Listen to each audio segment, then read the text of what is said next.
छत्रपती शिवाजी महाराजांनी 300 पेक्षा जास्त किल्ले स्वराज्यात सामील केले आणि छत्रपती संभाजी महाराजांनी तर एकाही लढाईत पराभव स्वीकारला नाही।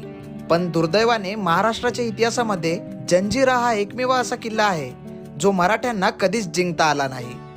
कित्येक वर्ष सिद्धींनी जंजिरा किल्ल्यावर वर्चस्व गाजवलं होतं। आता अनेकांना प्रश्न पडला असेल, छत्रपती शिवाजी महाराजांनी प्रयत्न करूनही जंजिरा किल्ला जिंकता आला नाही। छत्रपती संभाजी महाराजांनी स्वतःची ताकद पणाला लावून देखील किल्ला जिंकता आला नाही। किल्ला जिंकण्यासाठी कोंडाजी फर्जंद यांना सिद्धींनी त्याच जंजिरा किल्ल्यावर ठार केलं होतं। इतकं सगळं करून देखील जंजिरा किल्ला स्वराज्यात येऊ शकला नाही। परंतु याच किल्ल्यावर 300 पेक्षा जास्त वर्ष स्वतःचं अस्तित्व गाजवणाऱ्या सिद्धींचा शेवट झाला तरी कसा, हा प्रश्न अनेकांना पडला असेल। तर जाणून घेऊया अशा अनेक प्रश्नांसह जंजिरा किल्ल्याचा संपूर्ण इतिहास।